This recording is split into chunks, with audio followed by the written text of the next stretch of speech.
sulfur in the forewing. You weren't with us yesterday for a number of reasons, mostly because of the elephant. And I don't really want to brag, but Aaron and I spent the whole afternoon with the elephant. And I spent the whole afternoon talking to you, but nobody was watching because a satellite decided it wanted to tease us human beings. Something changed all our ISP addresses. You would have noticed that a whole bunch of cameras went down yesterday, including ours. From what I understand from Pete, just from reading the message. Where's David's butterfly book?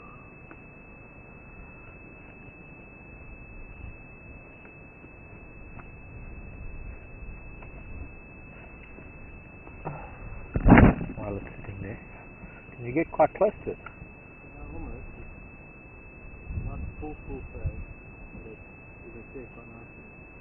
Okay, a couple of really unusual things. First of all is that this is a kalanchoe or crassula in full bloom. And that's not that unusual because they have been flowering recently. We saw one in flower not too long ago.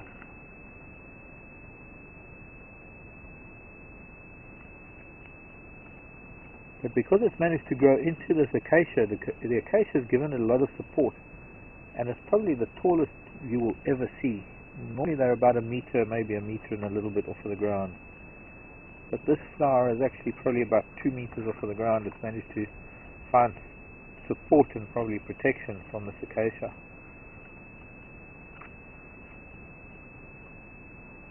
Surprisingly, only the odd butterfly on these flowers. I would have expected wasps, flies, solitary bees.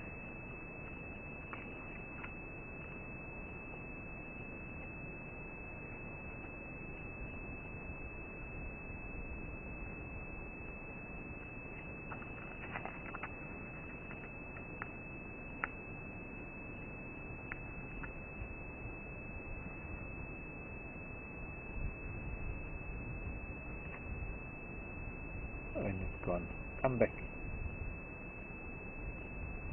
Please come back.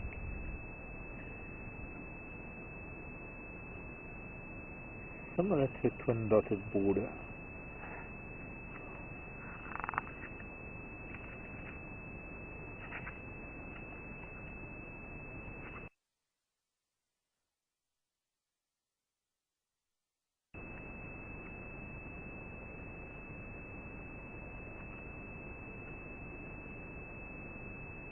Where there are two others that are sulfury. Common dotted border, twin dotted border. Both overlap.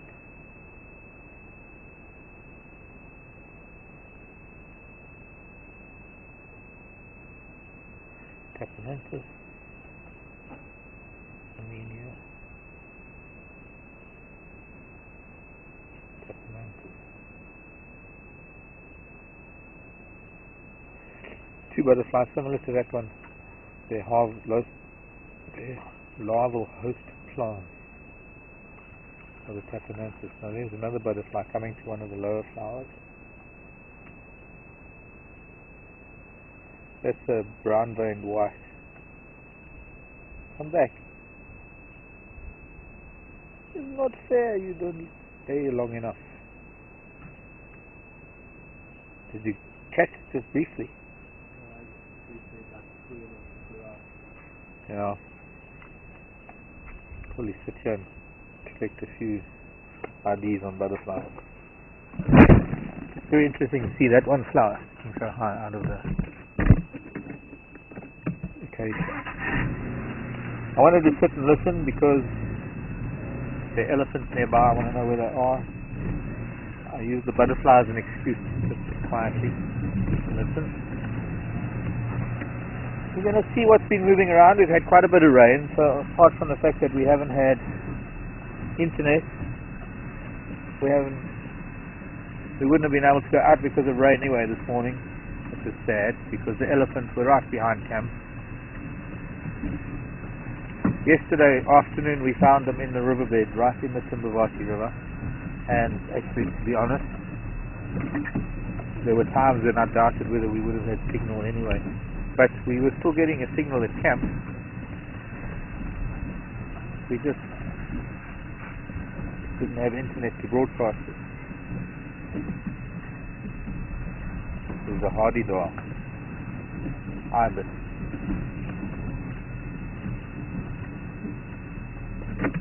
Further up in the dam. Feeding in water for a change. And then they moved out of the river and we found them again, and then we just watched an amazing sunset over the mountain because there was one particular place. By 5:30 we realized that we weren't going to be live, and by then I realized we weren't broadcasting, so we went to a place just a little bit west of where the Bay of Babel is, near the gate, and there's an area that looks out over the mountains, and I wish we could see that because magnificent view.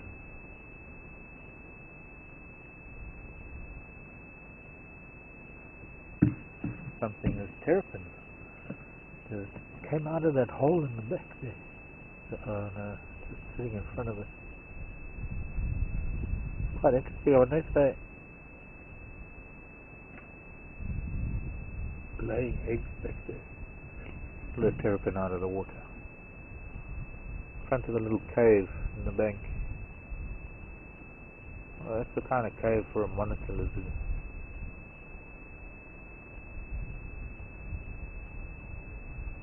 Two terrapins. No elephants.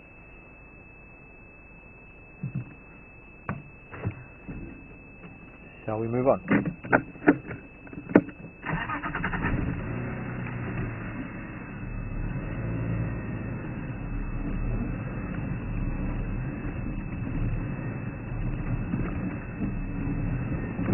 Now,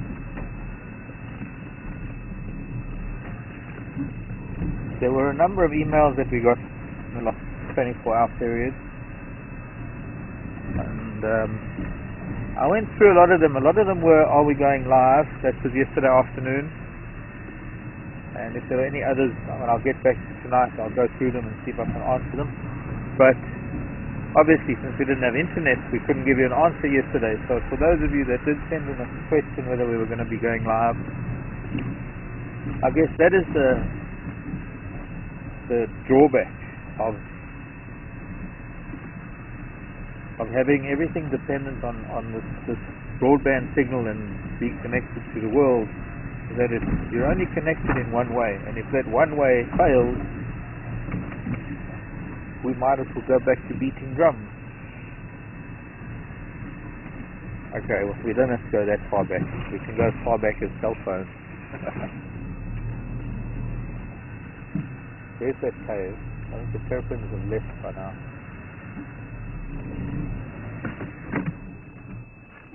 Might see one in the grass. They were sunning themselves.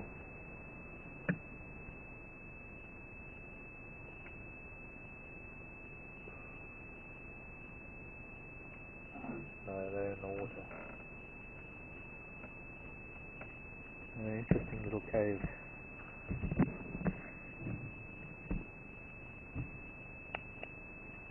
One of these days we'll see what comes out of there.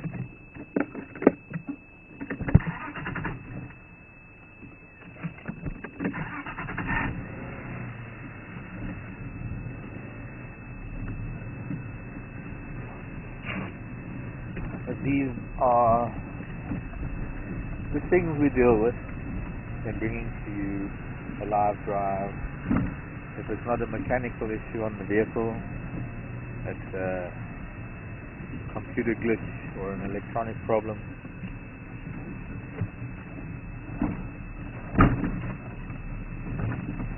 Or a software problem, or a power problem. and it's not like you can have a fail-safe. It's not like you can have a backup. Sure, for power you can have a backup generator, but there's some things you just can't back up unless you could have an alternative. You could have a second vehicle if you've got a couple of $1 million to spare. Get it out. Oh.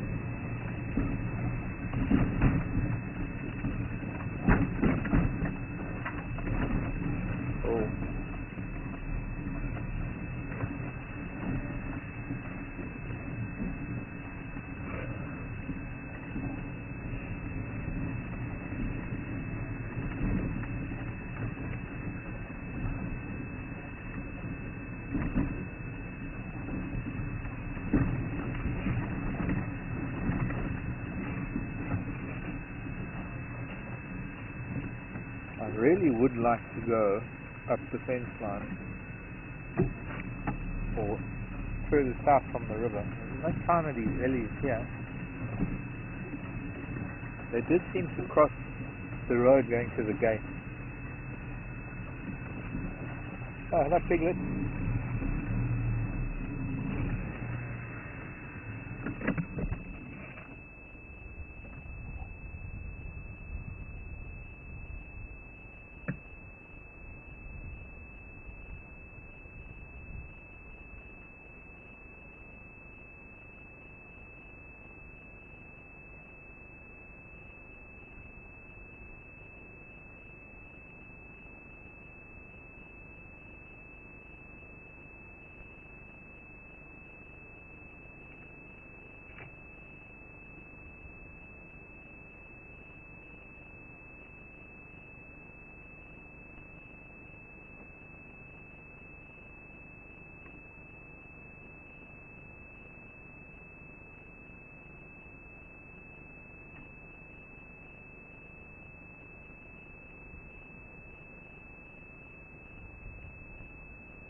Hello, piglet.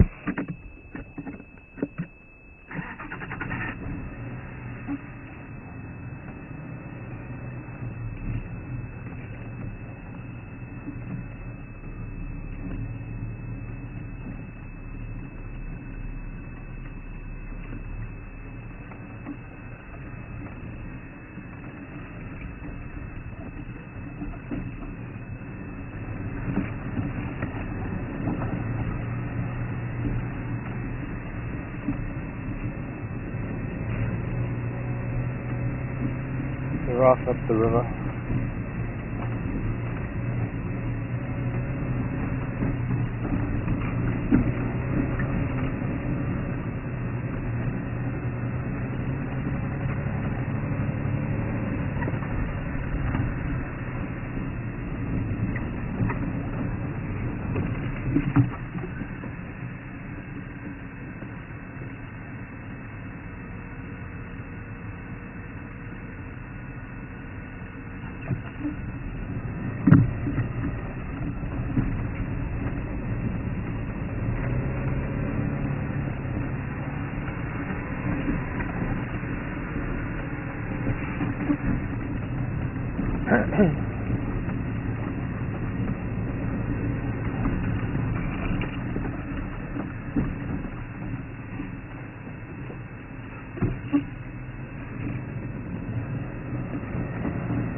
I see a Nyala and I see a giraffe. I see a Nyala with his dorsal crest raised and his head lowered, and from a distance looks like now he stopped because he's looking at us, but he was posturing to another Nyala, so I'm guessing there's another Nyala down here also raising his dorsal crest, also strutting.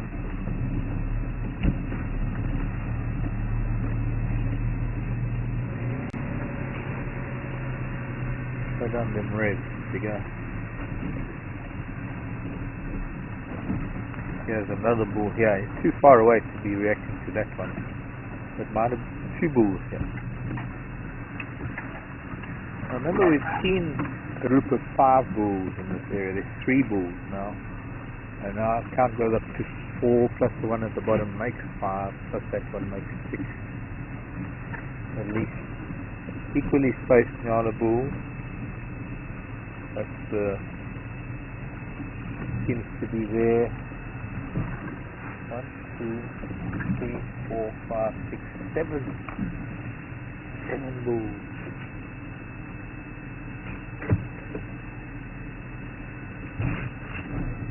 You can see this one the best. And he's got that other one just blowing to him.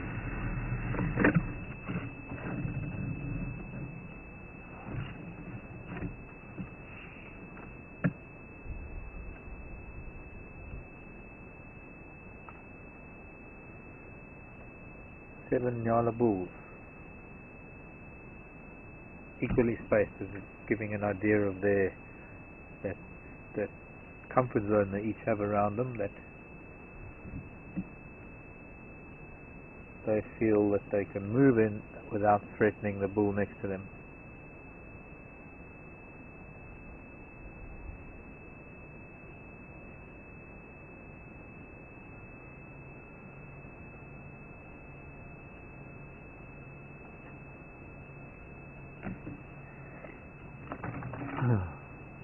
Nicola for Mark.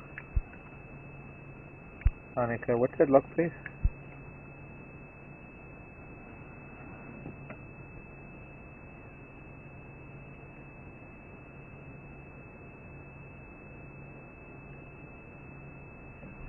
Copy that, thanks.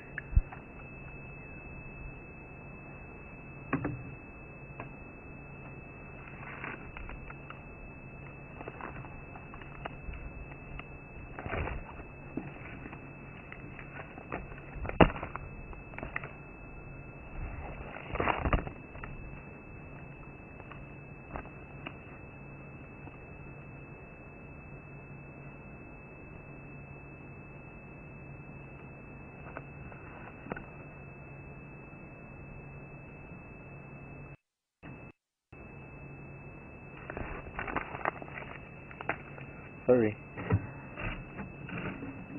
Consulting paper and listening to the radio and getting lost, because there's some news of a sighting up north that we might get to.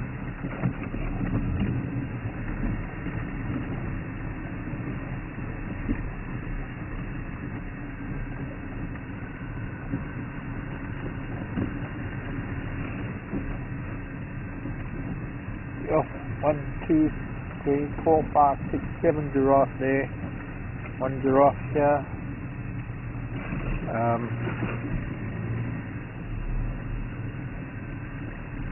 2 giraffe here, that's 9. I don't know if we'll get down there. We need to get into the riverbed.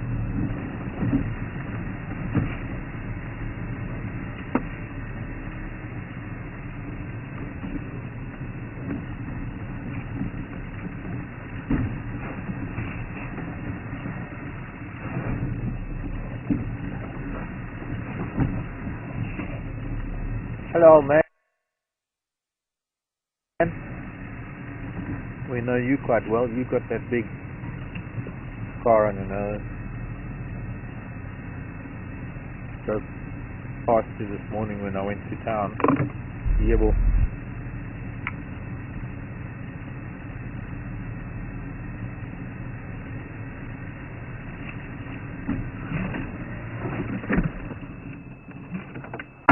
Hello, David. David T. in Florida. How's it, David? Sorry, I'm just getting out while there's a giraffe here because I'm going to pick something up off the road.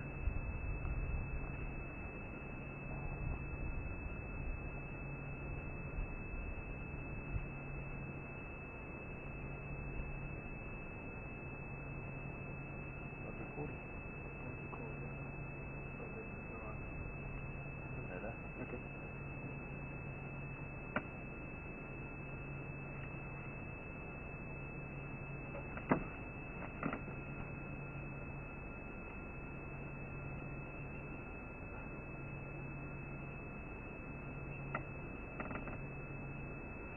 Wow. Okay, so I've got giraffe around me, and we're going to have a look at the giraffe soon. Got this big bull just behind us. In fact, if I just go, if I could go forward behind Leadwood in the way, you could actually see him. But you don't want to see him because you want to see me right now because I've found something. There's another giraffe just behind us. Look at this. I mean, this is shed today. The skin is still soft. The snake is still here somewhere. It's about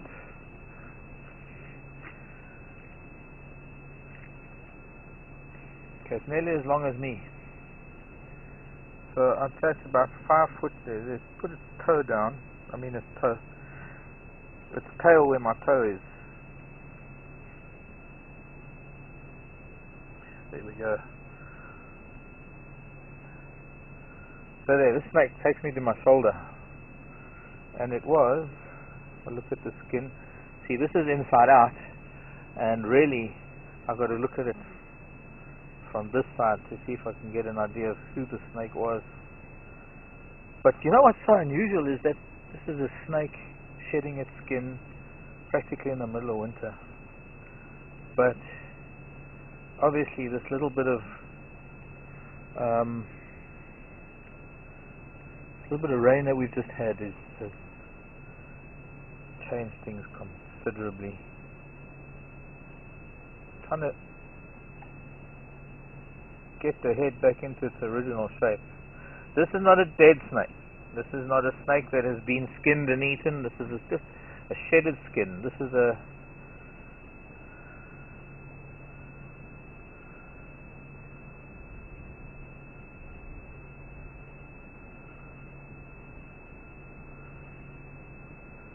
young black mamba.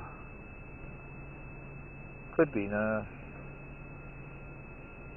What are you saying, giraffe? I'll have a look, I'll check. Could be a cobra. Definitely a cobra.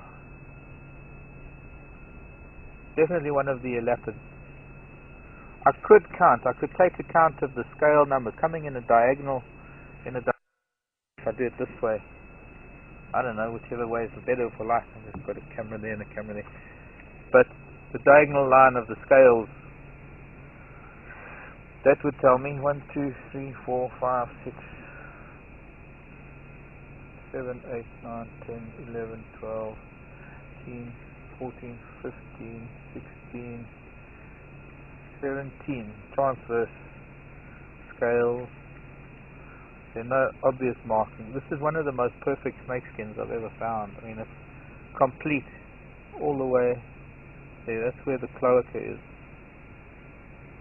It could be that this is here. This is a male. It's missing maybe a few millimeters of the tail. But such an incredible specimen. I will consult my reptile book and I'll let you know. Wow. So in the meantime, there's like about a dozen giraffes in the riverbed, and wrong move. And well, let's go and see if we can see them. So David was asking, David T in Florida. Hey David, how many Jigger-like vehicles are there kitted out with cameras and things? And we used to have the Gunda. I don't know if the Gunda's got all the batteries and camera equipment. Excuse me, old man. We're gonna go and look at we're gonna look at those other giraffes. If you're not interested in them, they're all coming this way. I want to watch them cross the river. I got distracted, completely distracted by a snake skin. But you got to understand. And the big water button.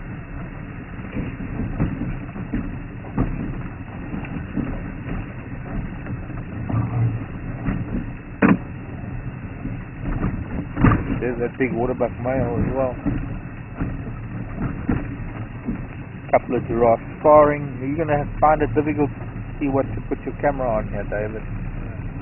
But I want all cameras firing. There's that partially melanistic one. Oh, now you can't see the waterbuck.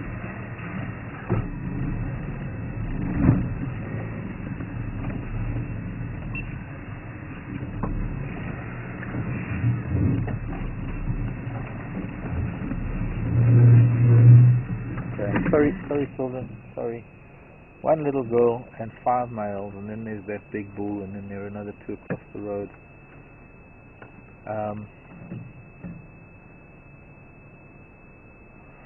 Wow, the sun has come out, so everything's coming out because they've all been stuck in thick bush. We're looking at those 2 necks locked. They've got their heads locked. First time we're actually watching this little boy with partial melanism.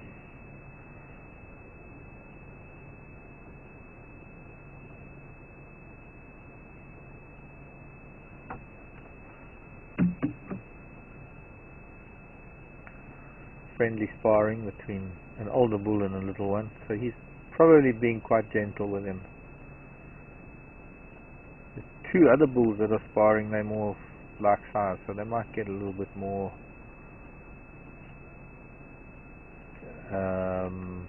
rough.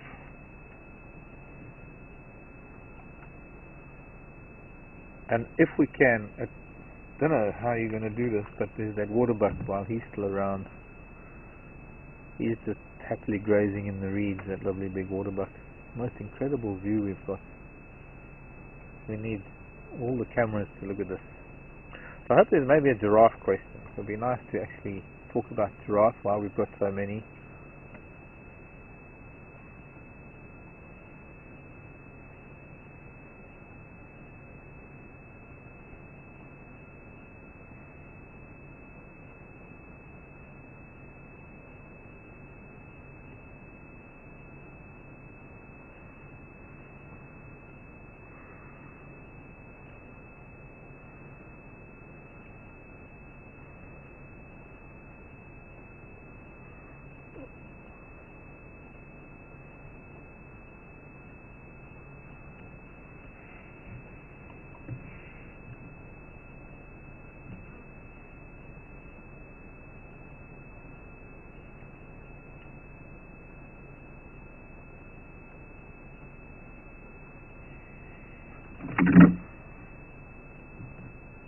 Hannes, come in.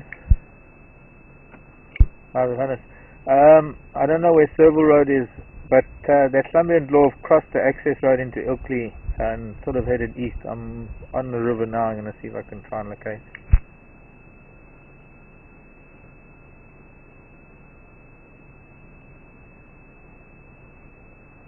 Well, so far nothing crossing the river around all the way from my camp to Albeda Pan, so I don't know if they maybe crossed Hamakop way.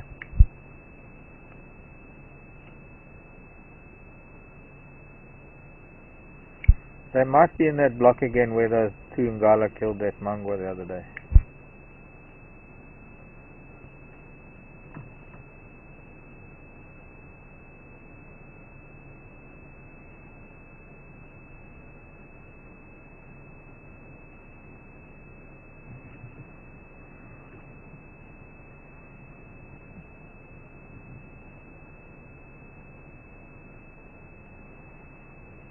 It looks like somebody's choreographed these giraffes.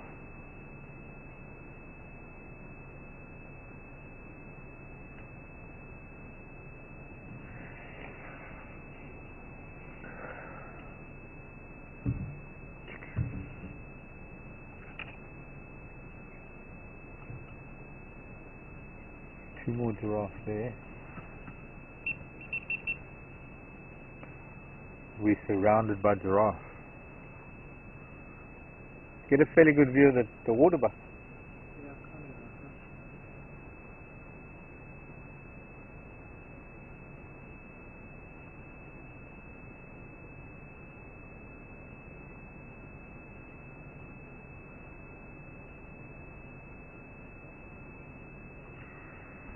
Okay, turn that noise down since they're making a noise. Yebo, go ahead. Air on.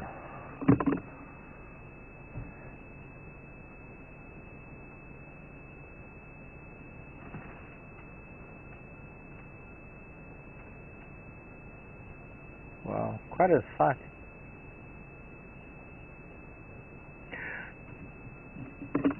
Yeah, fam. You copying Aaron? Mr. David? Are you can you hear Aaron? Yeah. Oh, yeah, cool. I'm gonna, while we're looking at giraffe. Hello, little boy with partial melanism. So nice to see you again. What are we gonna call him? Spot? No. No. Some people, they call him creosote. Oh, that's the frog book. I'm wondering why there's a CD in my reptile book. Meanwhile, it's my frog book. Frog CD.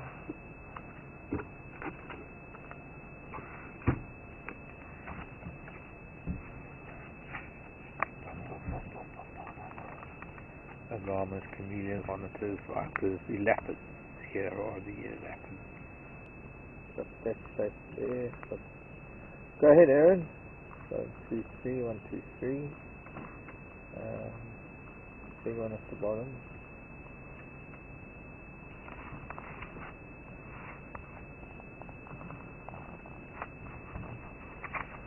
Oh, good color.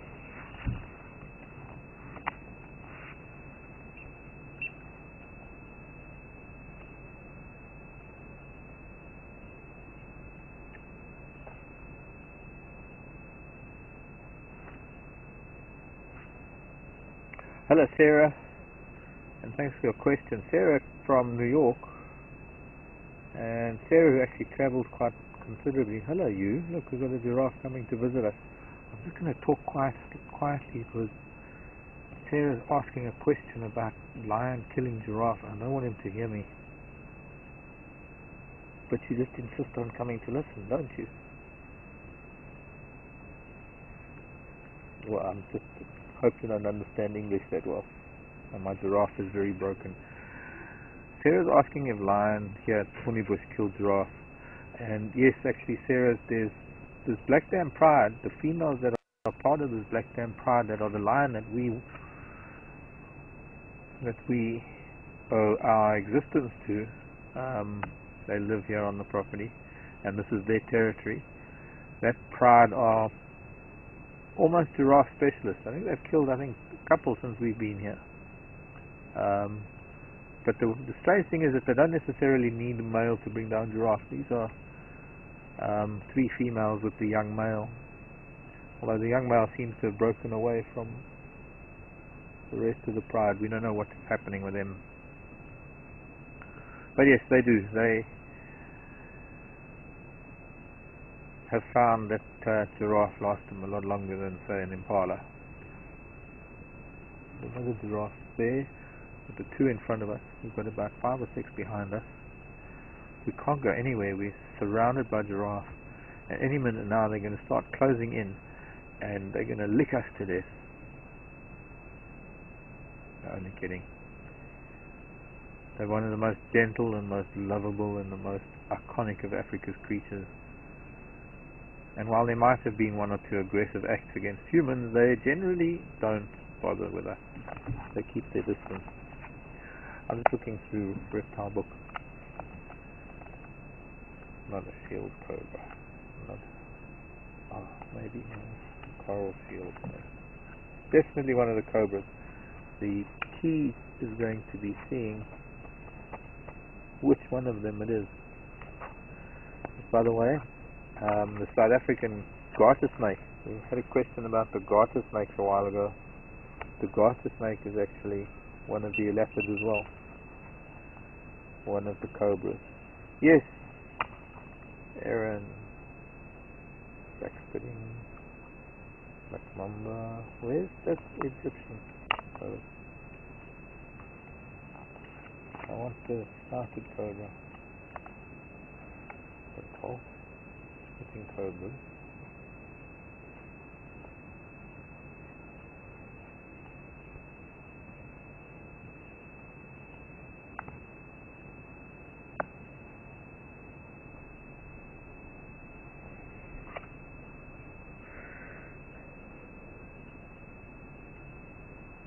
I'm not too sure about... Hi, MJ. No? Yes, MJ Bradley. Nice to hear from you.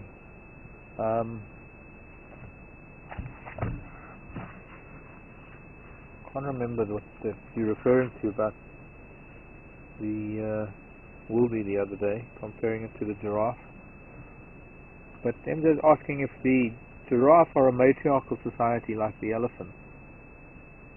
No, not really. But yes, somewhat.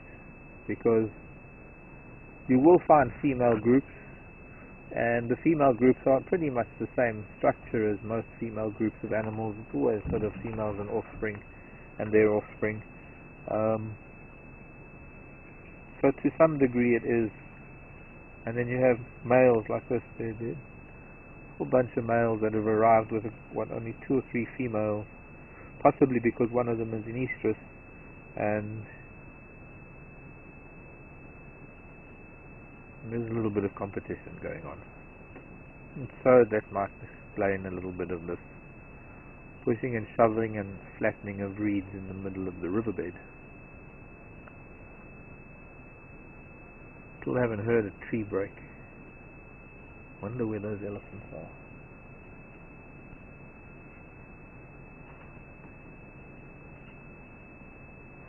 Well, it's interesting watching giraffes spar, and you can see now why they're bald on the top of their heads. The top of the ossicones, the so-called horns. The waterbuck's moving away.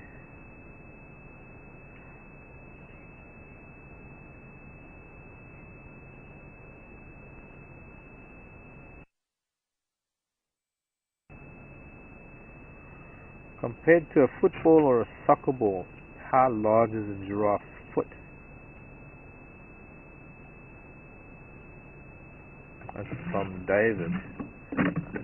Hi, David. Florida David.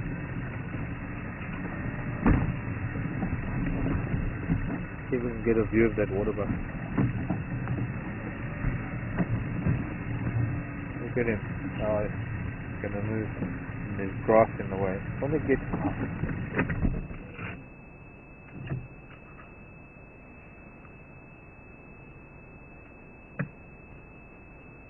Look at him. Now we'll get a... Those giraffes keep moving. They might be drinking there. Let's go forward. No, that waterbuck's going to move off.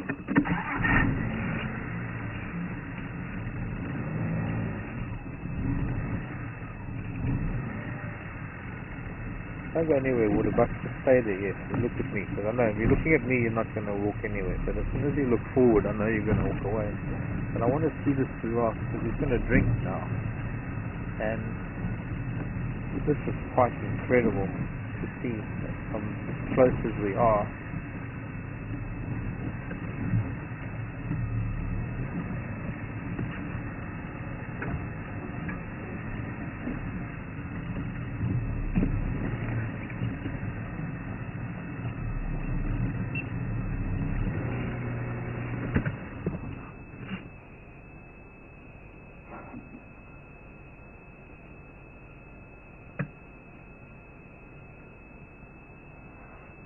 That's a giraffe that we've known since we started here.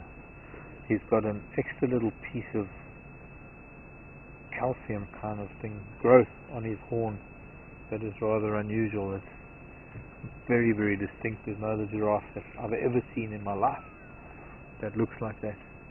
So he's immediately got a feature that we recognize. It's like that other big bull, got a very distinct scar on his nose that must have been there for years and years. It would seem that this boy is always one of the ones that are sparring.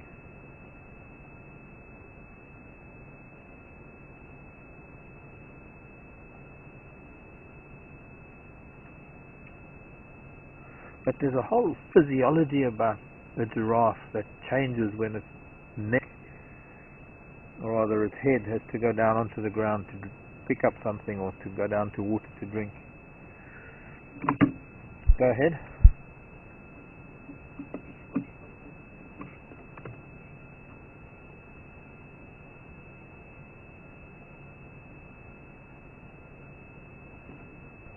Hi, Clancy. Clancy in Ohio.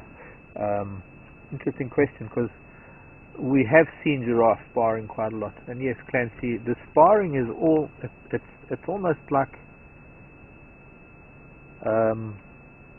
practice, like gladiator school. It's like a wrestling school. It's a means that nature has presented to, or created, so that they can sort out their differences growing up, so that when it comes to sparring for real when they're adults, there's a natural hierarchy that limits the amount of injury that happens during sparring when it comes to sparring for dominance over the access to a female. There isn't necessarily sparring to take over a herd as much as there is when there is a female that is in estrus. Males might compete, but because they've grown up sparring with each other, they automatically know each other's strengths, weaknesses. But that hierarchy that they develop in all of that process of growing up into a society of giraffe bulls, that they know their place, and a bull that is weaker than a stronger bull will acquiesce when it comes to a confrontation rather than get injured, because you can't afford an injury, especially living in a place like this where lion are killing giraffe. An injured giraffe is just, well, not really hyena even, but an injured giraffe is as good as lion food. So nature tries to limit the amount of physical contact that they have, kind of limits the amount of damage that they can do to one another. And it's only really when you get two competing males that each one believes it's as strong as the other, or stronger perhaps, that a fight can get really, really serious, and then can be to the death. Wouldn't be the first time if we had to witness it when a giraffe kills another one. Hope we don't have to witness it though. There's that big waterbuck again, being very accommodating for a change. Up until now he's been running away. It could be that he's slowly getting used to the fact that we're not a threat to him.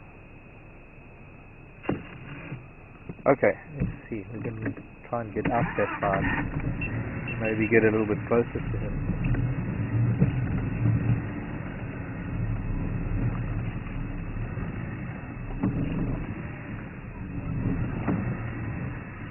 No, he's moving now. As we move, he moves. Wait, stop. That's about the best we can do right now.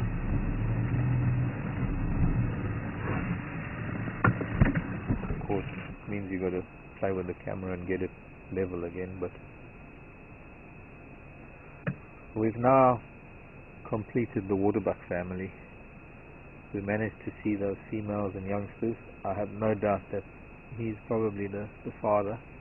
I haven't seen another big male waterbuck along the river, and we're not that far from Riverloads where that family seems to hang out.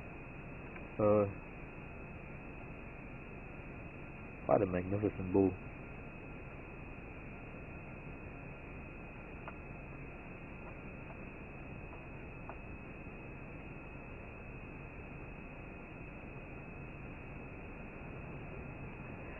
I think he knows it too.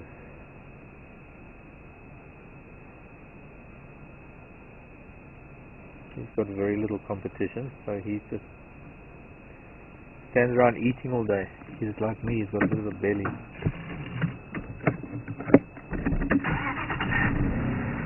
Bye-bye, waterbuck. Fever. Okay, looks like I need to learn how to drive again.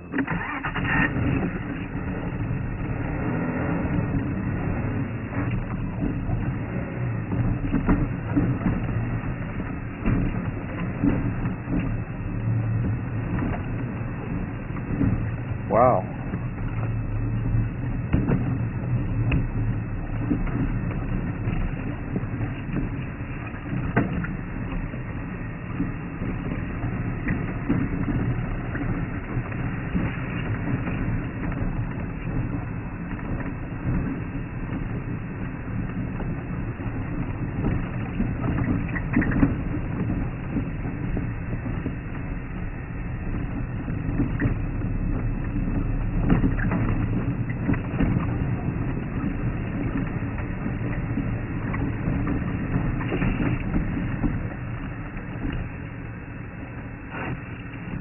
Hello, children.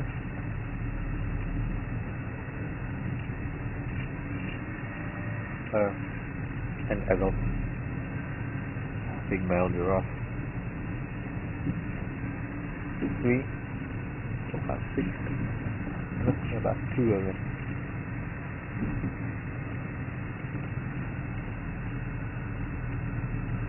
The little boy with some partial melanism.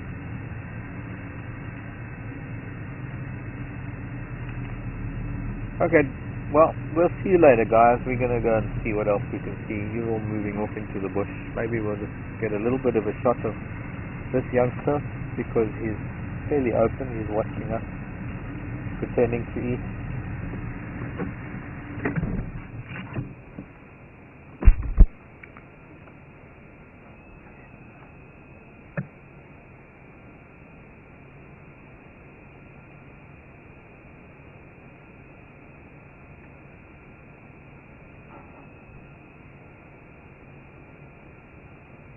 Hello, little boy.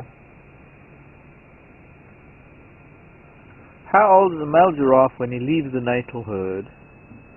And why are those 2 giraffes always the ones that seem to be sparring? I think that one that's always sparring with some of the others. But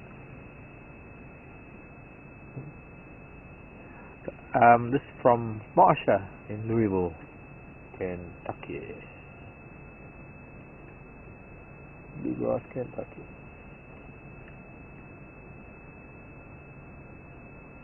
I don't know why they're still sparring. They just can't sort out their differences. Neither one wants to say, okay, you're bigger than me. They're like those 2 7-year-olds or 2 8, 10-year-olds that are just every school break they get, they're just wrestling and tumbling in the dirt. They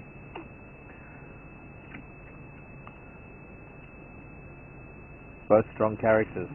They never really seem to be hurting each other. There was one day that there were 2 bulls that seemed to be going at it quite intensely, but that is part of the bachelor herd. We're lucky to see this bachelor herd often, and it is what life is all about. When you've had enough to eat,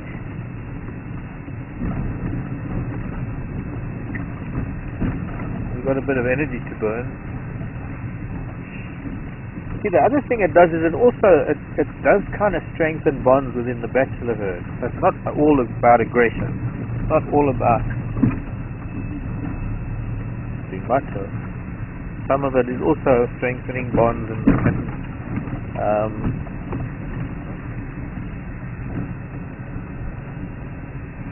bonds that help them move around and be together the way they are. As a bachelor group. Gee, it's getting chilly.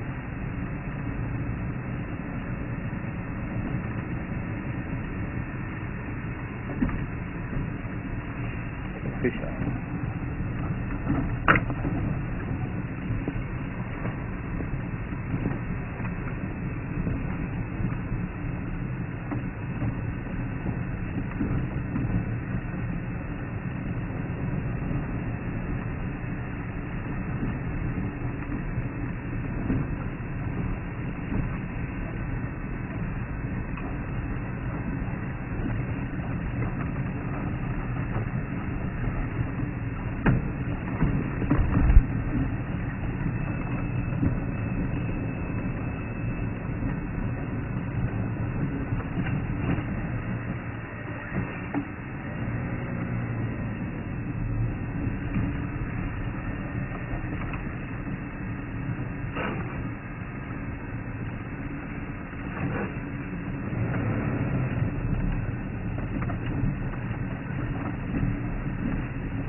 The other question that Marsha had was,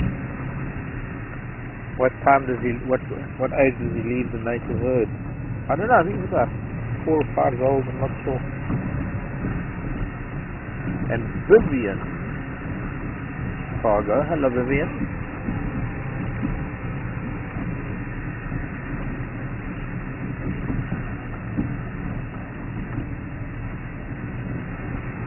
What are the chances of that partially melanistic giraffe, what are his chances of producing melanistic or partially melanistic offspring? Well, I'm not a geneticist, and my knowledge of genetics is about as good as my knowledge of grasses. Now, maybe I know grasses a bit better than genetics. However, he would need to mate with a giraffe that is carrying a recessive gene for melanism, and then you'd have that scenario whereby out of 4 offspring, 1 would be totally melanistic, 1 might be partially melanistic, and 2 would be, or 2 might be partially melanistic, and 1 would be non-melanistic, normal. But it would depend on gene pools. If that giraffe were to mate with a normal giraffe, it's probably unlikely that he would produce melanistic offspring, but there possibly 1 in 12 chance or something, or 16 chance that maybe 1 in 16 would be partially melanistic. Somebody drove right over that dung heap. But I'm not too sure. I mean, he is not fully melanistic, so he's only carrying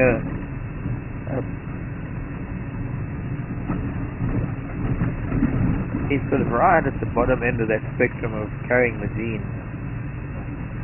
He's only carrying a gene for partial melanism, half and half.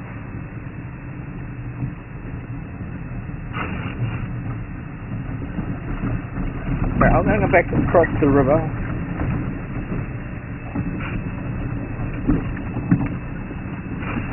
Let's see where these elephants went.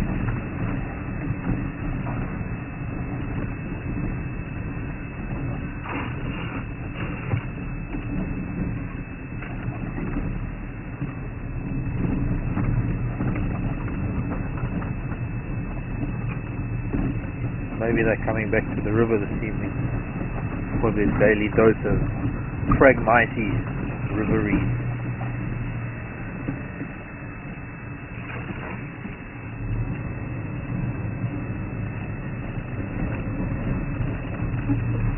Yeah, boy.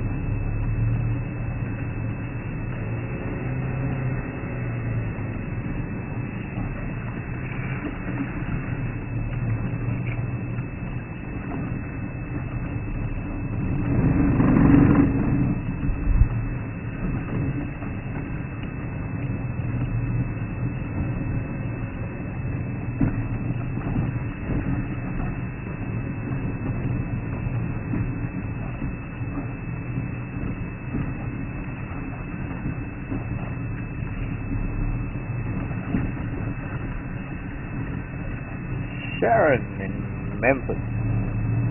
Hello, Sharon. Why would nature be so mean? Somebody's been here. Somebody has been here. Sharon in Memphis. Why is nature so cruel as to put a giant target on a waterbuck's butt? Why indeed? That's the big SUV that's been here. Big fat white pirate. What? What should we do? Go up and examine tracks from this morning.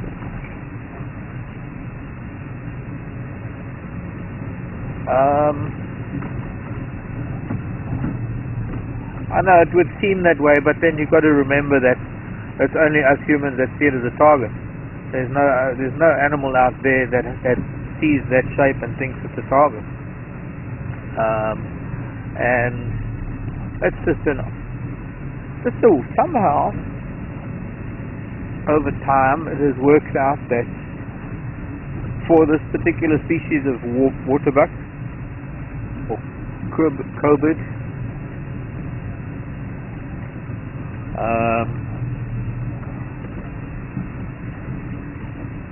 that seems to work best in terms of verbal communication in terms of being able to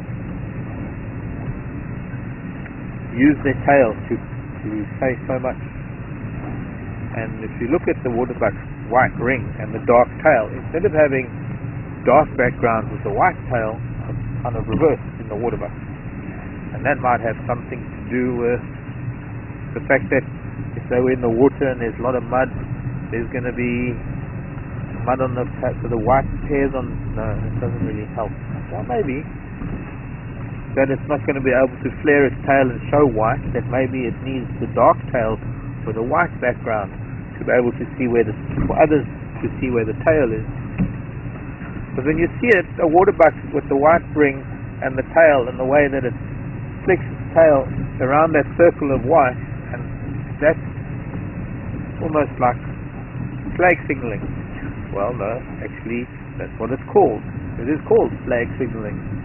And that maybe swinging its tail to just a quarter of the way means one thing, and swinging it to 90 degrees means something else. We haven't yet been able to decipher the flag signaling of antelope in its entirety. We certainly can understand some of the antelope, like kudu and bushbuck and nyala and impala, because they've all got white under their tails, and they all flash a different amount of white depending on what message they want to send to the rest of the herd.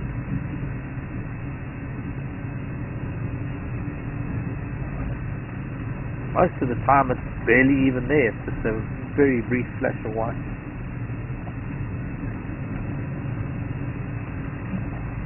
We're going to go down this way, this old road.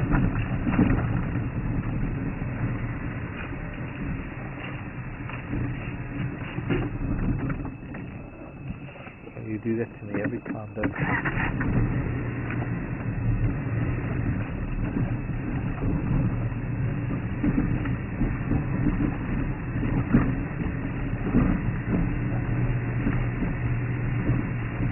I don't know what forces ended up reversing the colors as to a lot of other antelopes that tend to have darker backgrounds with white tails. But for waterbuck it seems to work. And then for some reason, when you go up into East Africa and you look at the fatter waterbuck of East Africa, that don't have a white ring around their tail at all. I mean, or their rump. They don't have it. They don't have a target. But I understand the question. Because from a human point of view, it does look like a target. I used to believe, because my parents told me so when I was a kid, that was because the toilet seat was just painted and the paint was still wet.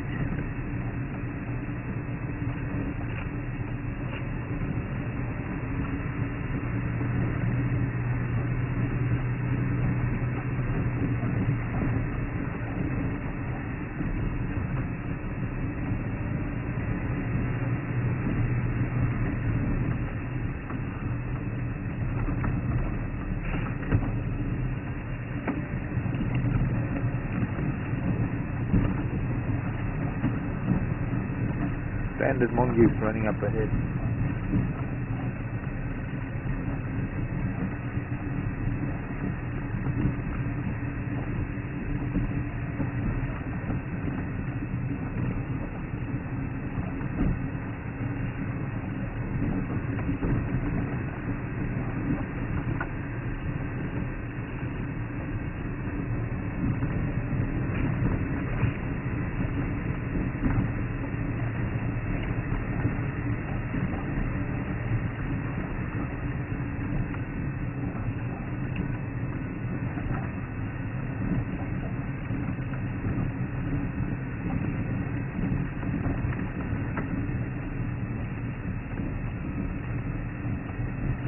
Wait, there was the question, baseball or football, size of a giraffe's foot. Why didn't I get to that answer? I was going to look for a giraffe's foot, actually. Well, I don't mean actually a foot, but I mean a hoof print. So it's probably about big male giraffe, 6 inches long, maybe 7. Not much more than 8. I'll have a look for you now. I've never measured a giraffe. I used to have a little tape measure in my book bag long ago. It ended up, I think it lived in the Gunda. It went with the Gunda to Kalahari, Botswana. What did I want? Chris and Tilda Stewart's book.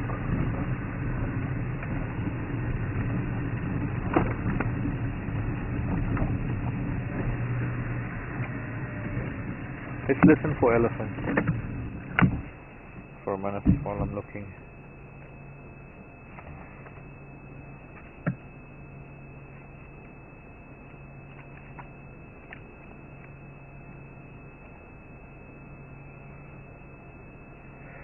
$180 millimeters, 18 centimeters, 8 inches. No, 7 inches. So I see, that's exactly what I thought.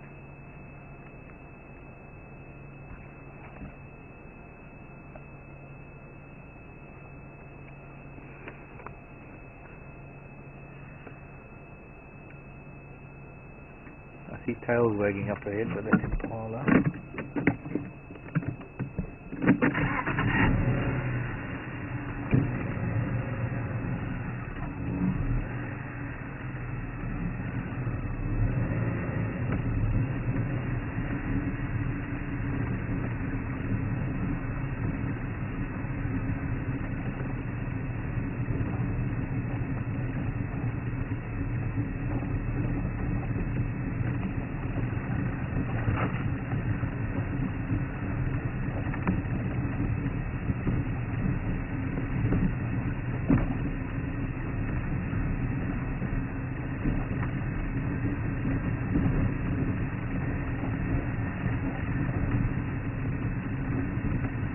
I don't think they maybe came this way. I think maybe they just cut that road and then went back.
again.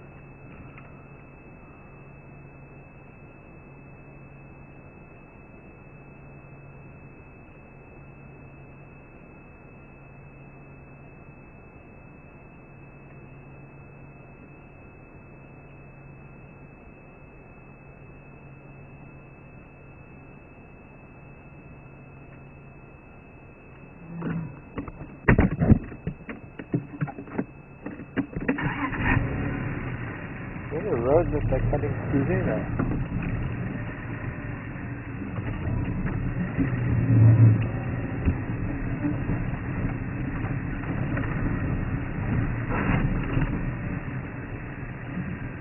Something was here.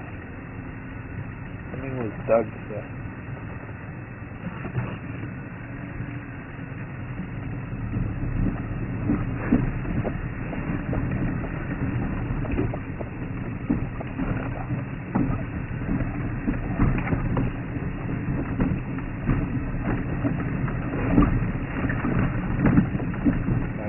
Other old road.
Okay, yes, there, go ahead.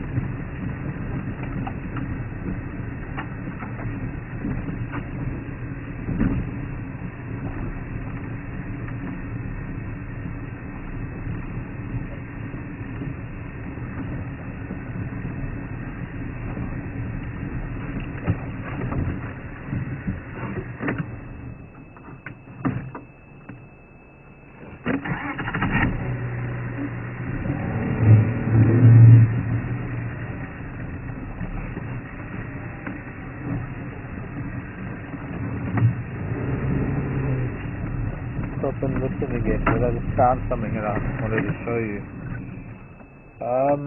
And I'll get to Clancy's question now. Also, I'm going to listen for elephants.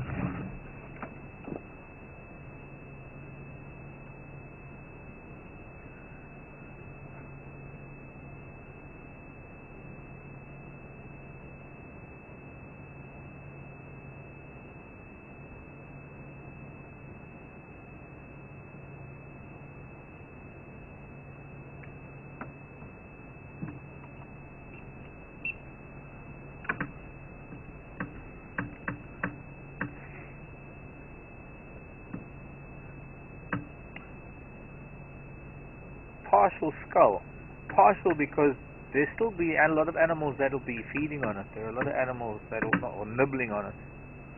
But one of the important things that I wanted to show you with the skull is the fact that one of the primary differences between antelope and deer, and I get asked this question quite a lot, the differences between antelope and deer, that as you can see, this is the skull of an impala ram, an old impala ram, and the horns are actually part of the skull. The skull is so old that it's actually lost that the chitinous horn covering that covers the horn, what we see as that black horn covering, that covers the bone, and these don't fall off. The antelope don't lose their horns.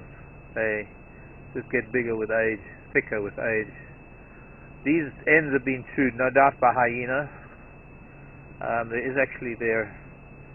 There are 2 bite marks just below. There are 2 little holes in the skull that are natural holes. I don't know if you can see that. Those 2 natural holes, those are like sinuses. That's where there are nerves that go through to the brain that go through these holes. But you can see just below those 2 holes, almost exactly matched, are 2 marks of canines. So those are the 2 canines of something that grabbed.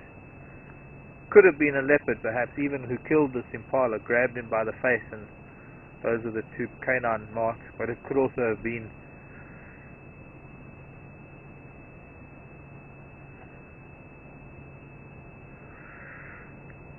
post-mortem injury. Definitely post-mortem injury after the skull has been eaten a lot. This part of the face eaten by leopard. If this was lion, it probably wouldn't. If lion had killed this, probably wouldn't be as much left of it as there is right now. But quite typically, what happens with impala, with leopard, is that's why I think these marks are from a leopard. Is they do eat the whole nasal cavity. All of the cartilage in the nose gets eaten, and the other important thing is you can see that the brain case has been opened and the brain has been eaten, and that is also very typical of a leopard. I don't think that was after the kill that happened. It's probably just the amount of dirt and stuff that's in there. It looks like that's been opened since this animal was killed. There you can. Interesting texture of the interior of the brain case. Almost matches the texture of the brain. You can just imagine a thin film of fluid between the skull and the brain.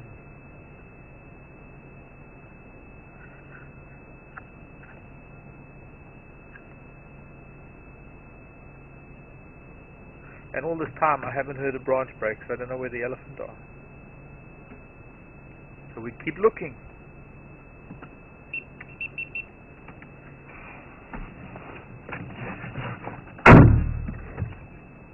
Don't think they're up there.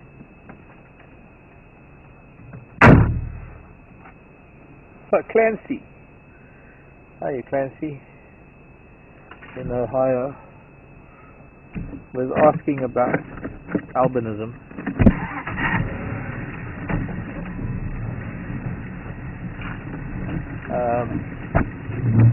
Knowing that albinism is rare, wanting to know if I've ever witnessed anything in the wild like albinism.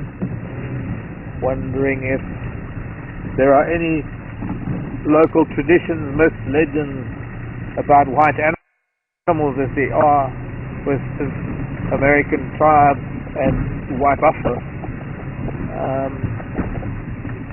I've never come across an albino animal. I've come across a white animal.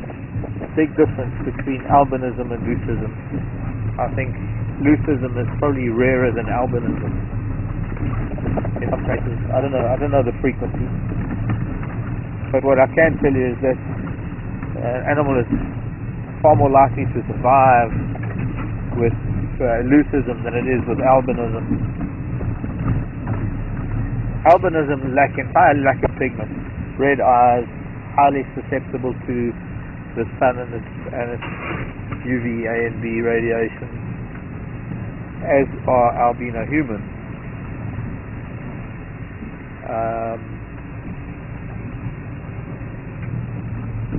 Leucism, on the other hand, I guess you could say we leucistic humans. That's how white I am. Losing my tan because it's winter and I've always got sleeves on. I'm getting quite white. But yes, leucism, where normal pigments normal coloration is still there, but the general pigment is white. So it's lack of melanin, and so the creature appears to be white, but it still has the right colored eyes and nose and other features that an animal might have. As opposed to melanism, which is total melanistic appearance, and you can barely make out the markings.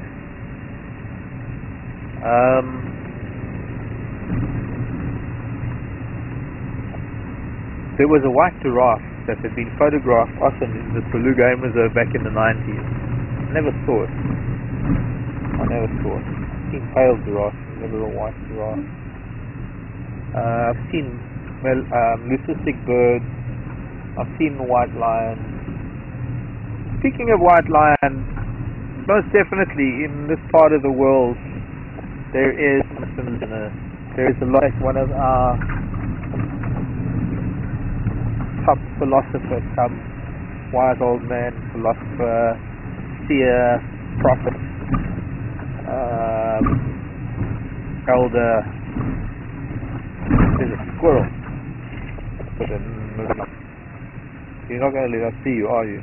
Hiding in the thorn branches.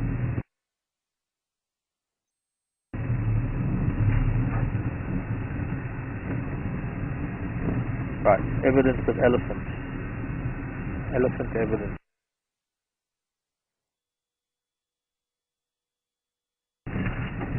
And which way did they go? They were going that way. Halfway. Most of these elephant tracks are actually heading south after they've been near camp.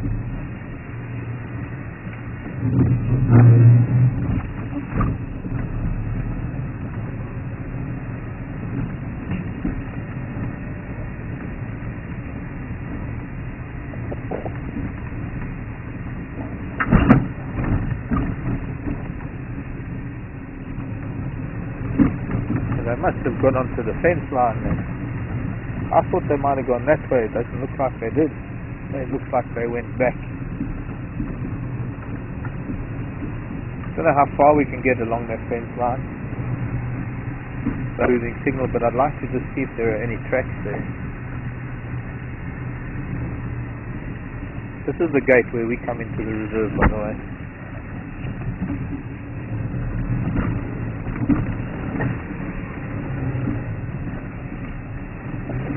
I had their back where Aaron and I had them yesterday.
Well, we just did a little loop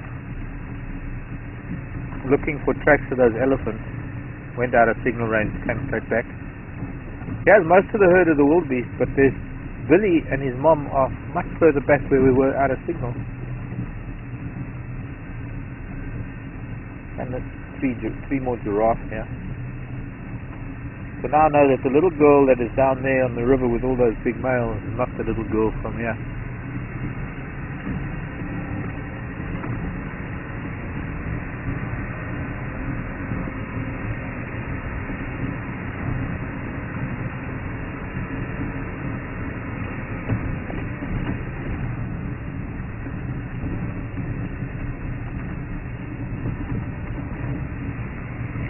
And I'm ashamed to say, or rather embarrassed to say, I don't know where these elephants have gone.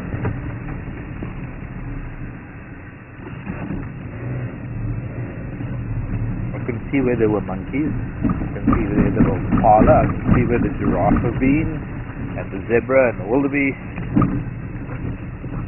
I just can't see where the elephants have been. Which could only mean that they're in that southeastern corner again. And we'll no doubt hear them tonight.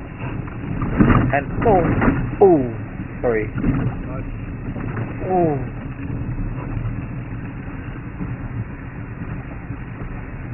Some of these bumps are not kind.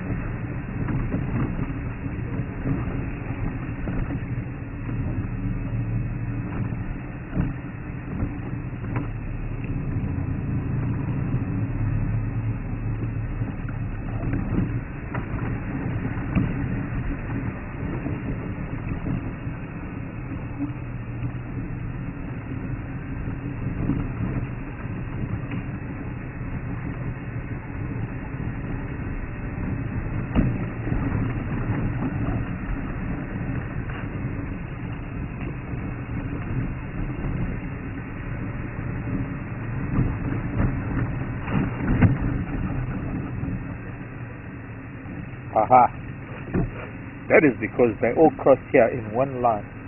Oof, and went that way. So, finally found where they went. Okay, so that will bring them out to where those big water tanks are.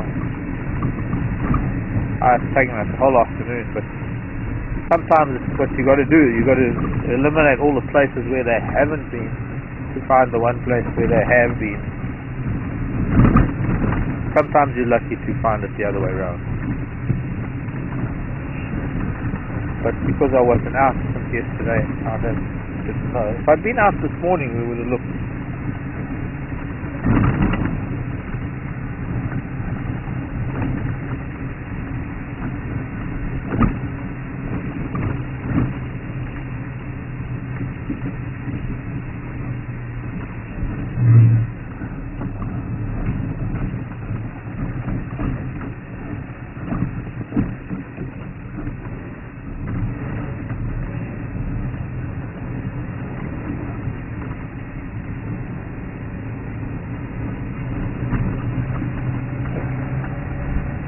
Of course, this means that they've probably gone across that crossing where we don't have a signal.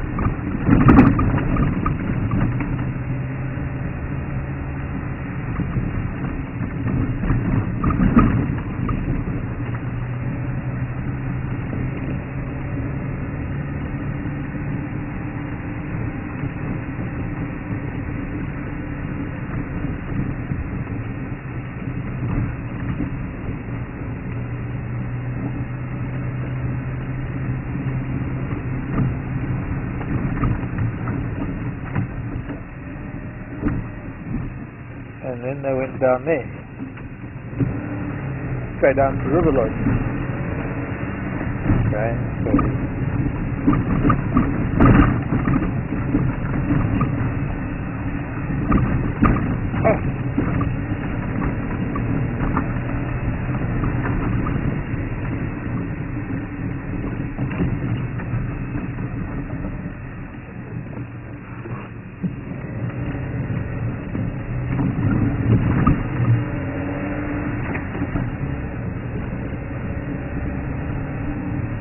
maybe I'm way up today.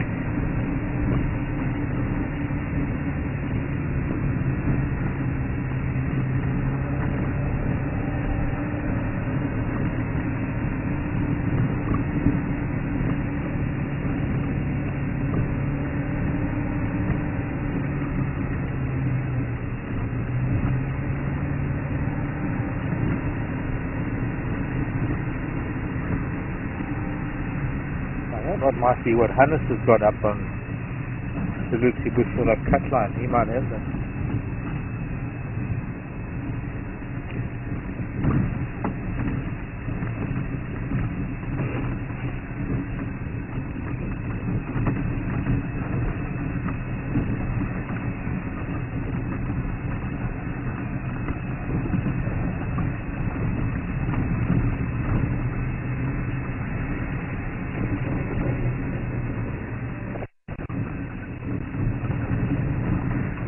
Stand by, Aaron.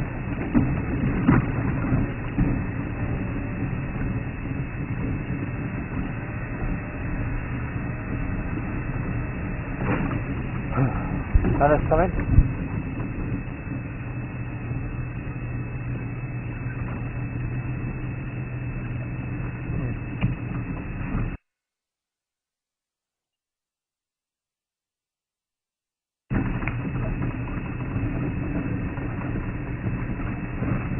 Hannes, come in.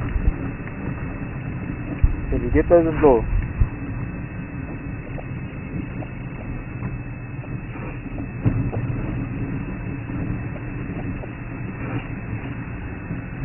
Probably time.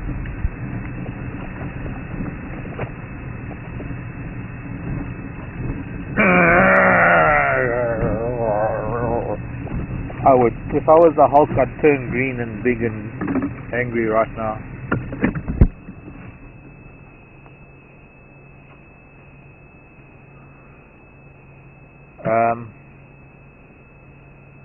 This is what not going out for one drive does to me. Puts me so far behind, and while I guess I could have been listening to the radio all this time, it's physically impossible to listen to that radio with the noise that those guys, with just the constant talking, and to be able to still talk to you. So I've missed a lot on the radio. I just found these ellies basically in a straight line from here to the top of that far ridge, because we've got them coming across these roads now and heading northwest. It's taken me all afternoon to find these tracks when I think Hannes found them earlier and he's been following them and he's found them again. So they didn't go into the southeastern corner where we were stopping and listening. They actually went northwest. And judging by the lineup, we're not likely to get to see them, because once sunset falls they don't watch elephant anymore, and with the amount of vehicles that are waiting to see them, apart from the fact that if we crossed the river now and started heading that way, we would get there when it was dark or just after sunset. So the frustration and heartache of it all. What can I say? We're not seeing elephant today.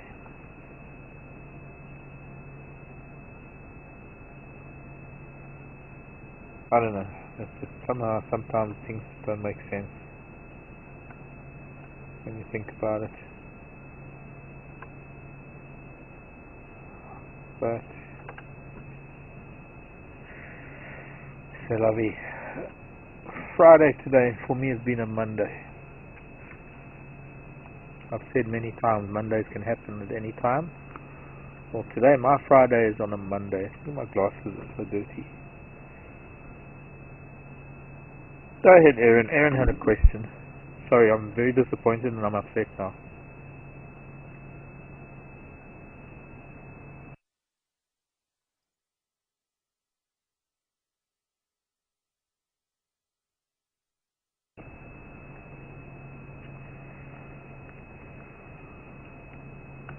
I'm sitting still.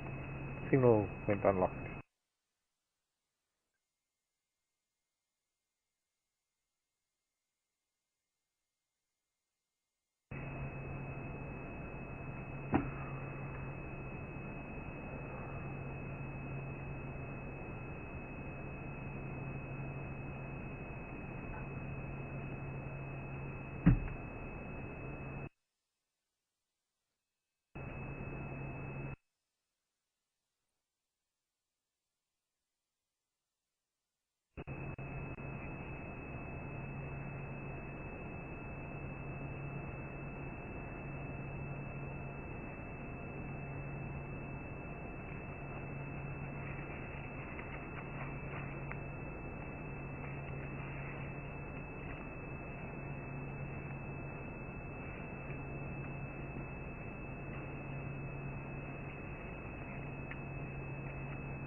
Hello, Marsha. I hope you can hear me. It seems something new has crept into our gremlin system, our gremlin riddled system. That now, instead of the radios controlling the GoPros, Aaron's radio is now controlling the modulator. How did my glasses get so scratched? How is it possible? They're brand new. 7 months old. That's painful. Hate scratched glasses. Marsha, wanting to know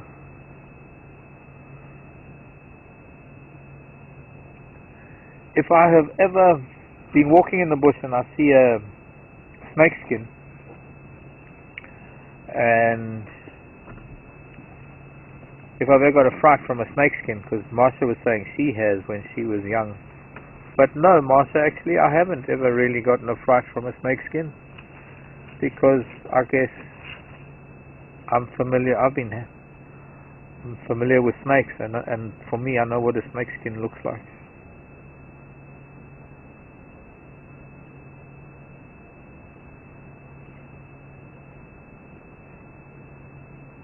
Almost animated.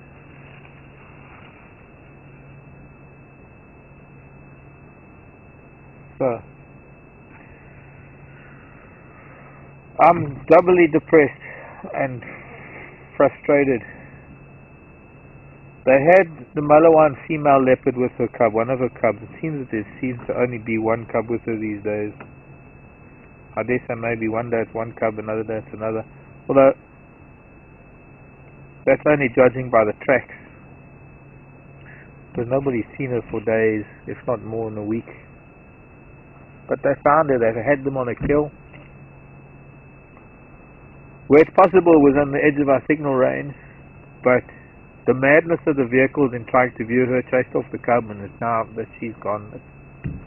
And the lineup still is incredible. We don't have enough hours in the day to wait for all the vehicles to go through and have their view. And so it would seem is the same with the elephants. Perhaps I shouldn't have dawdled with the giraffe in the beginning, but it was just too nice to give up.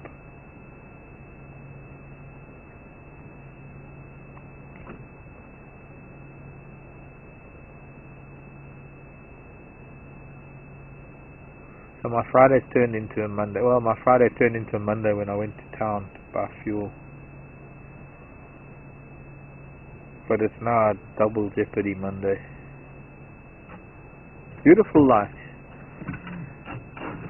We can't even get up to any of those places because with those sightings where they are, there's going to be like these satellite vehicles driving around in circles waiting for their turn to view those boats.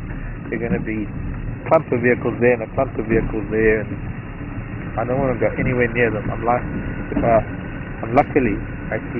that I'm not armed. Likely to go postal on their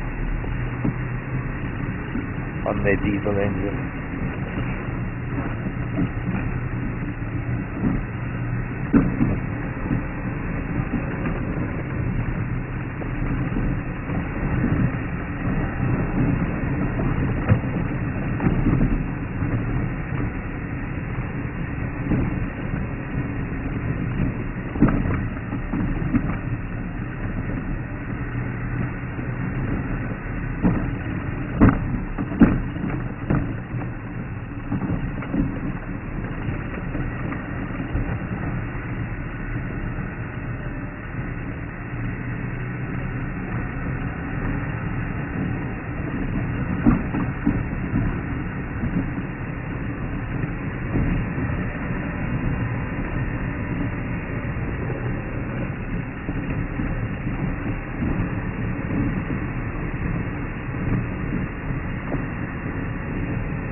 down there, crossing through, going up there.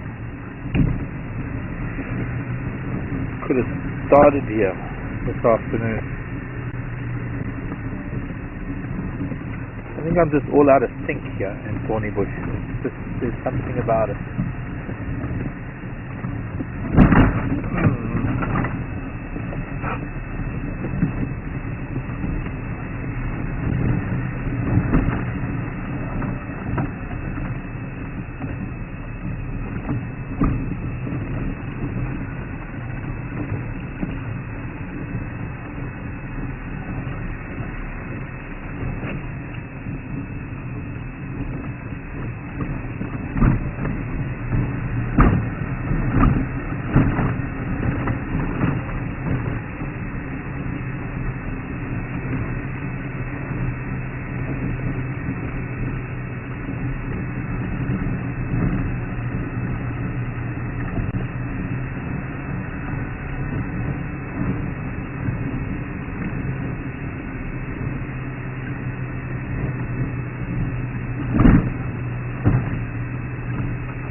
Thank you, MJ in Texas.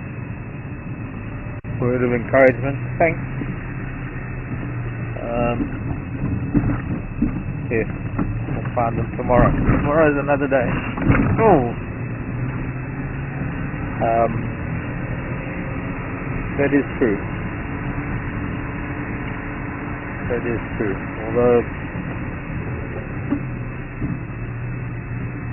judging by where they are now, they're not likely to be within our broadcast area tomorrow.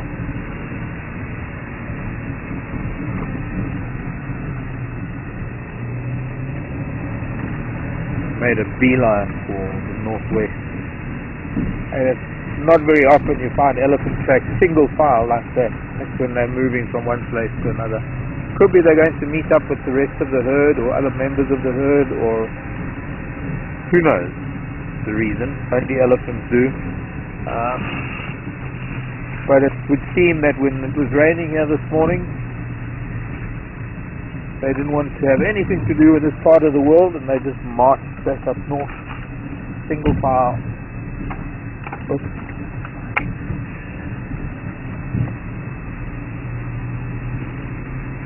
And they didn't seem to be feeding along the way either.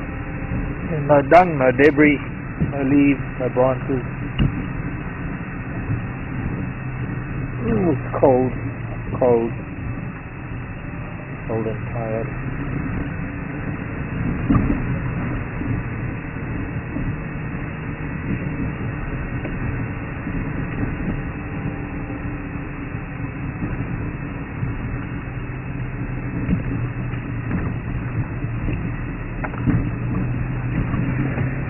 Oh.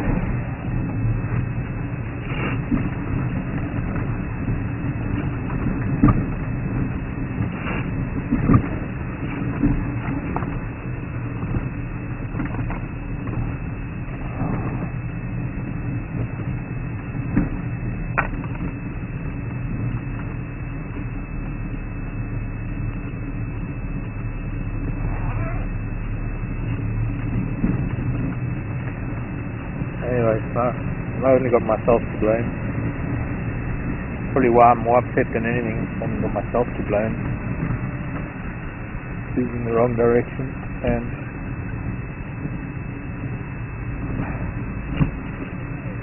digressing. But how could I not digress? We had 7 Yala bulls in the back. 7 or 8 there are. And a snake skin. Threw me off completely.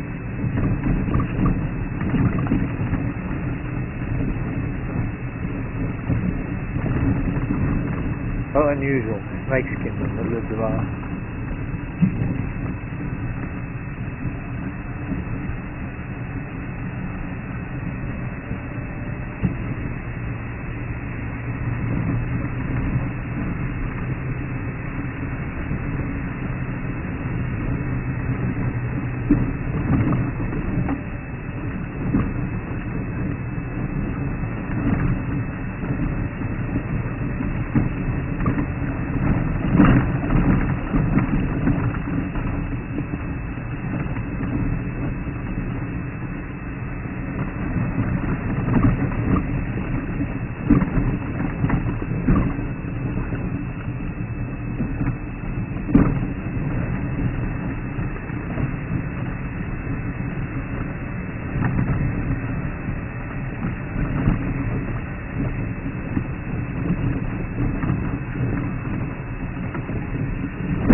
don't have it.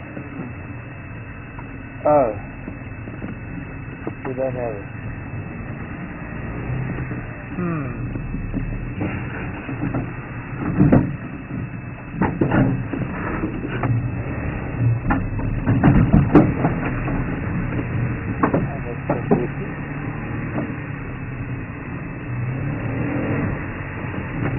Luckily.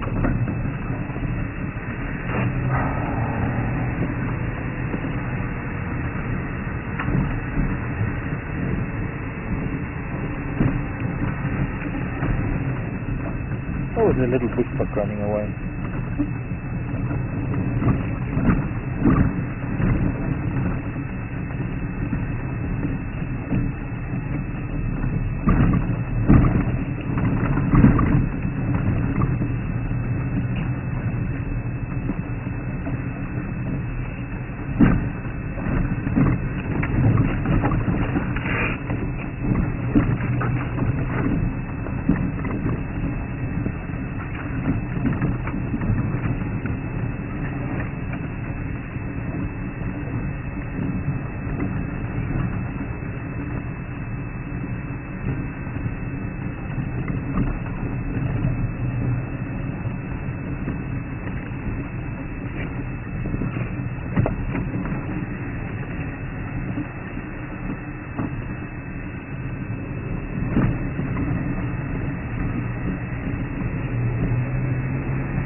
Interesting to see what this rain is going to do with regards to flowering, blossoming.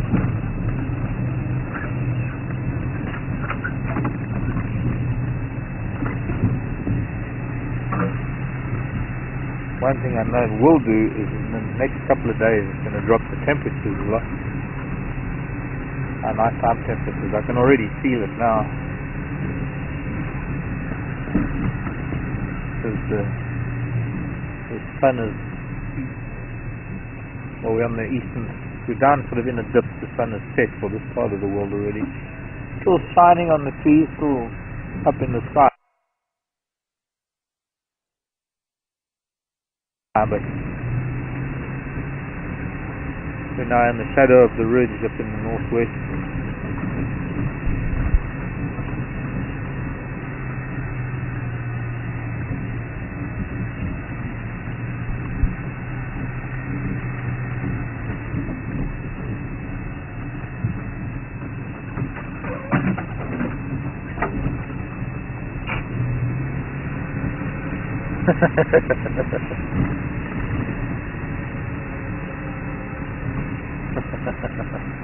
Thank you, Dora.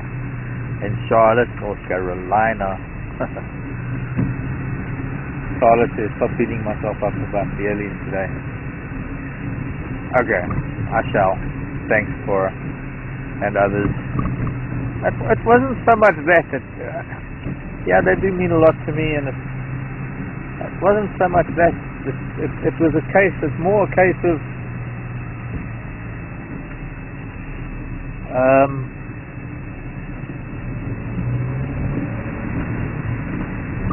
wanting to spend time with them while they were here, because they go back north across our signal range tomorrow or tonight. Chances are gone again, and who knows? I mean, we've got such a short time left.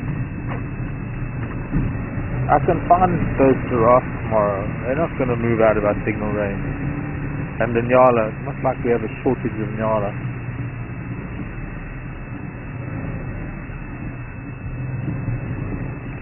Just different.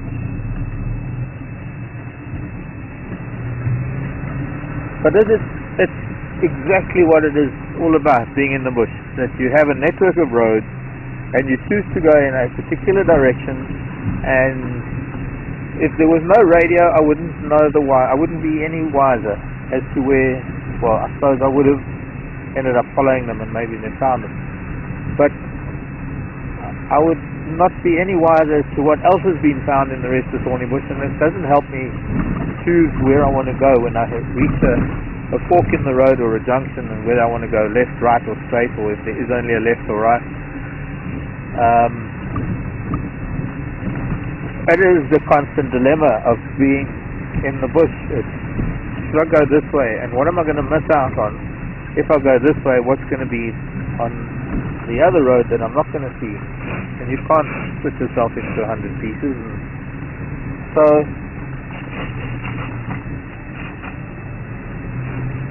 ordinarily, it doesn't really matter, because ordinarily you've got equal chance of seeing one thing on one road as you have on another. Except these are not really ordinary circumstances. So it makes a bit of a difference to me here in Thornybush, because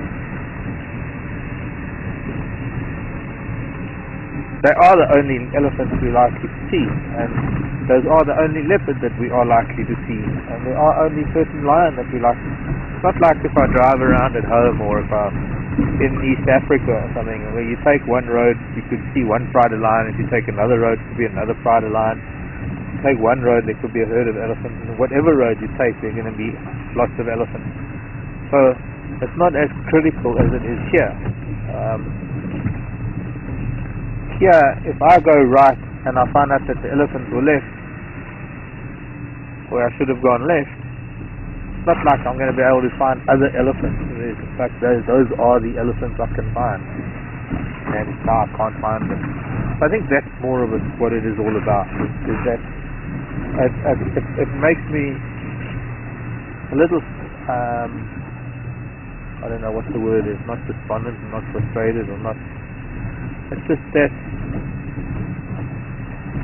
it takes a little bit of the excitement out of it, where I wish I could come around a bend and have an elephant standing there, but now I know that it can't happen, because I know the elephants are up there, up in the northwest. If that kind of explains what it is, what I'm trying to get at.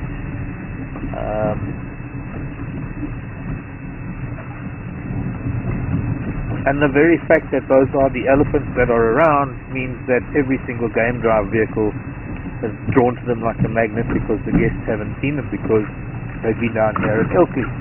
And while they were down here on Ilkley, where we are, we had all the time in the world with them, because, well, there are not that many vehicles that venture down this far.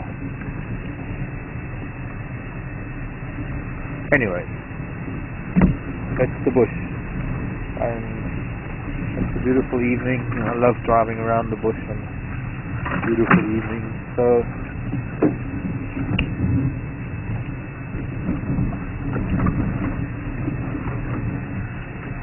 we might find something else, not elephants.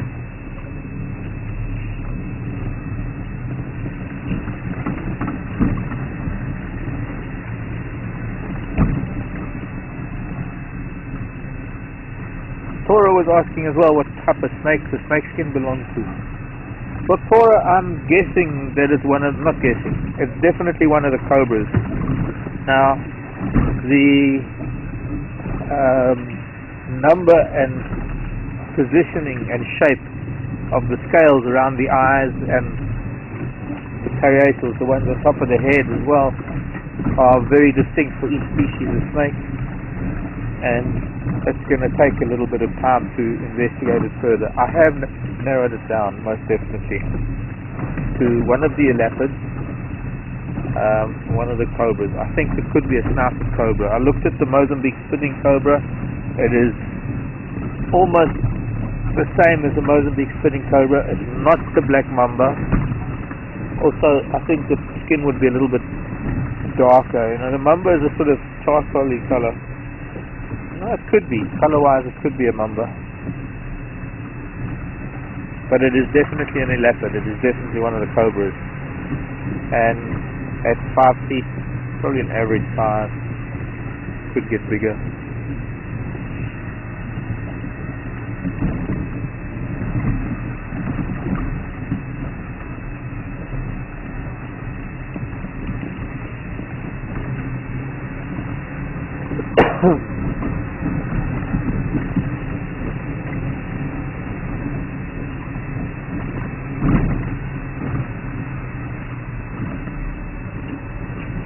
But you're right, Cora and MJ and others who probably had the same sentiment.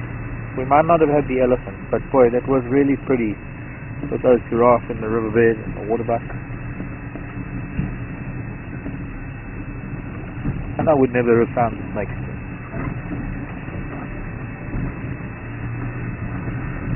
And that was, I'm sure, was shedded today from this moist air that we've had. Look at that. The leopard track going north. But since they found those leopards up in the north, no good following them.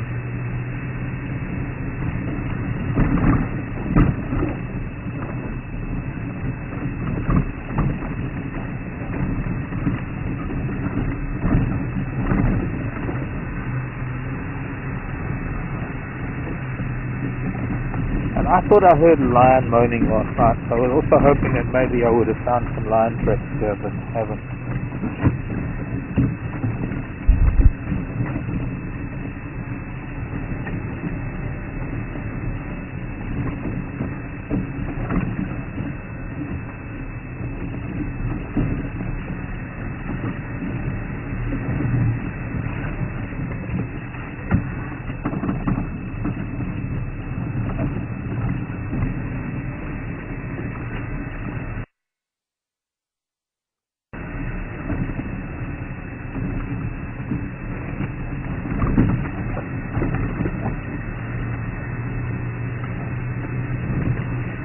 Clancy, another letter from a viewer of encouragement. Thanks, Clancy, saying how lucky I was to spend time with my spirit animal yesterday. Not many people get time to spend with their spirit animal. Actually, Clancy, there's something I wanted to talk to you about that. Since I've merely assumed that the elephant is my spirit animal, I haven't really figured out. I don't know, how does one figure it out? But also, I didn't finish telling you about the white animals.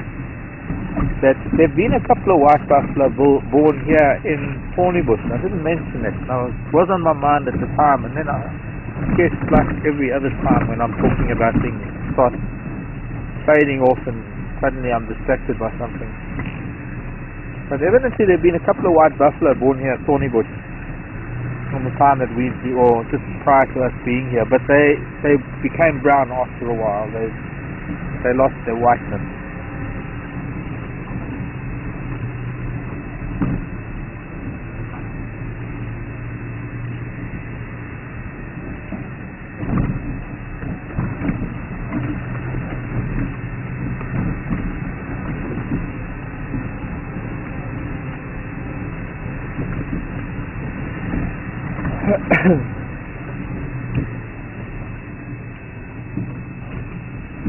Credo Mutwa, by the way, Clancy, if you want to look it up. I was talking about a philosopher and oh, that's right, I think I was interrupted by elephant tracks when I was talking about Credo Mutwa, this philosopher and shaman and magical man that is just his knowledge, and he's like an African Nostradamus, or even more than that.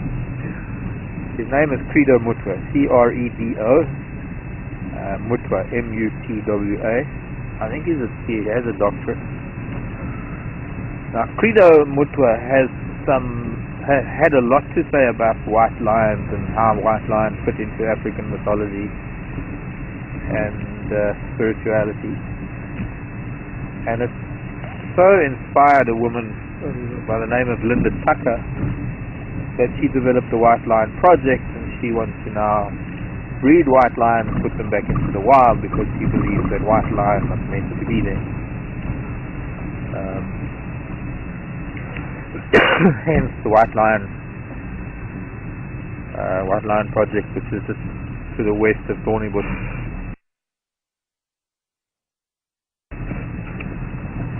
On the edge of the Timbavati, which is where white lions have occurred in the past and still do.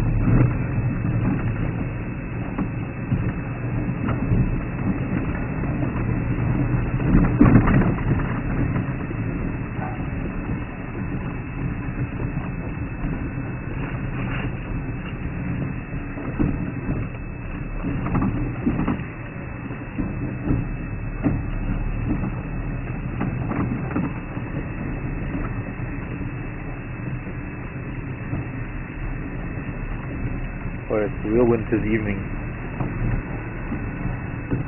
I now regret not getting a new heater.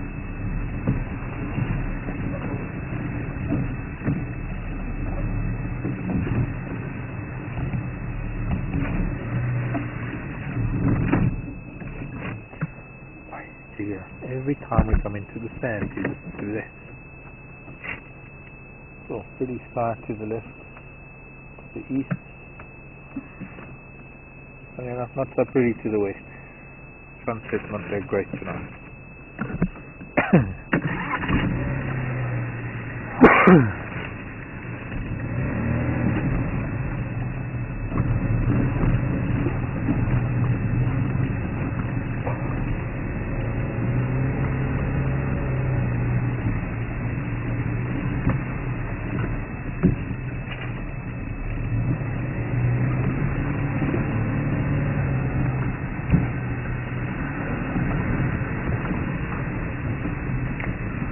Well, tomorrow is another day, and I'm looking forward to it. Start of a new day, new tracks, new beginning. Might be sunshine. Hopefully the weather is moving along. Be nice and crisp tomorrow morning. Be another morning for lots of layers. And we will go and see what we can find. We'll start by heading up north and trying to follow up on Ellie's and see if we can follow up on that leopard.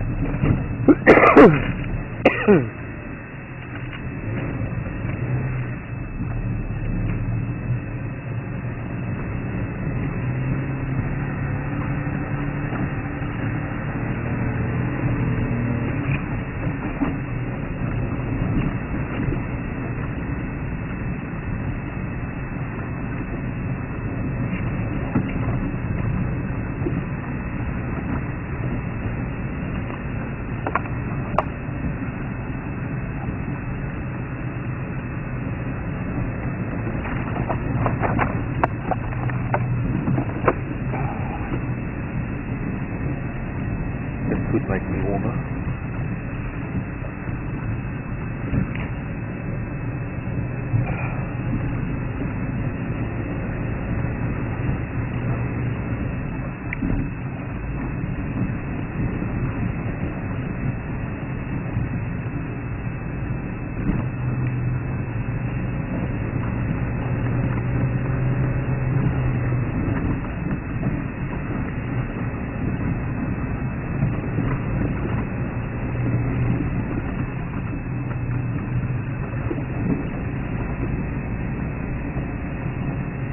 I guess the other thing that upset me is that the elephants came all this way and they came within 100 meters, not even 100 meters of camp, but they didn't come into camp. They didn't come and say hello. I think that's inexcusable. I think that there's some answering to do. That's why I had to find them today. Find out if they've got a good enough excuse. How they could come all this way down south, cross the river, feed on trees near camp and not even come into camp.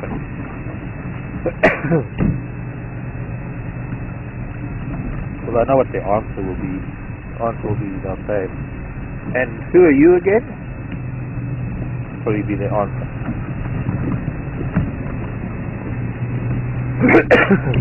Excuse me.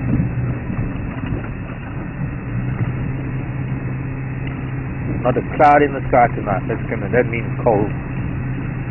A little bit down in the west across the sunset. What was the sunset?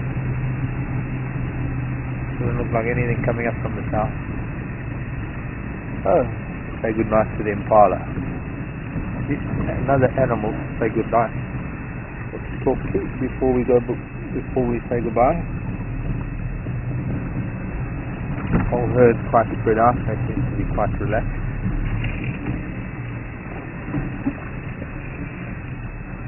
Hello, children.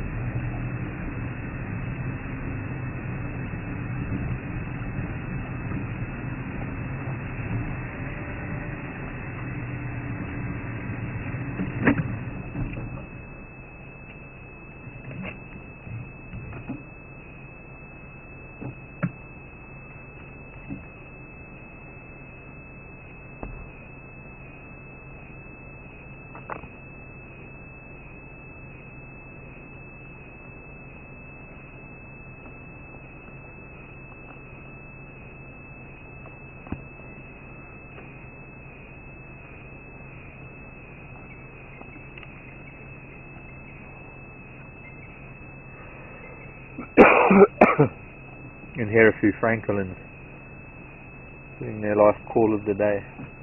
She's got one next to us. I wonder if she's going to make a noise.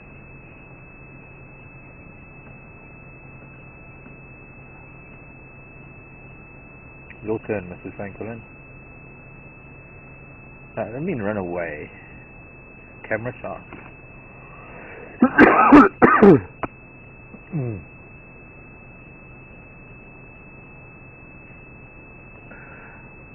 Don't know if there were any of you watching that heard me talking about. Oh, I got a serious itch in the throat all of a sudden.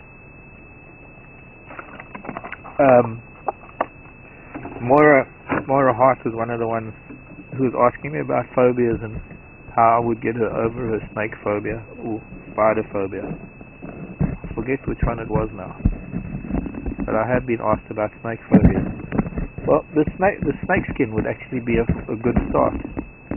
It's exactly what I would need as a tool to start talking to people who have a phobia about snakes, so that while I'm talking to them, it can just be in the present.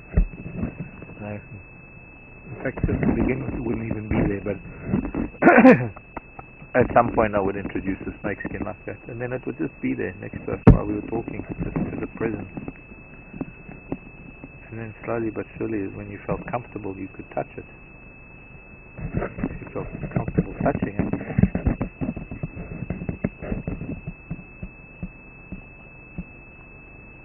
we'll then progress to a more realistic prop. When darkness descends, the bush is going to sleep, impala all running away. Venus is going to be out soon. Crescent moon halfway in the sky, halfway to first quarter. In the middle of the waxing crescent to first quarter, and a few days to go to first quarter. And it's time to say goodbye. So, thanks for joining me. I'm glad you enjoyed the afternoon. And we'll see you tomorrow morning. Thanks, Aaron and FC, David on cam, and thank you, Mark, behind the wheel. Pleasure, Mark. Hope you'll be back again tomorrow. Sure, Mark. As long as you promise me elephants. Promise you, Mark, we'll get you. I'm going ditty. Bye, everybody.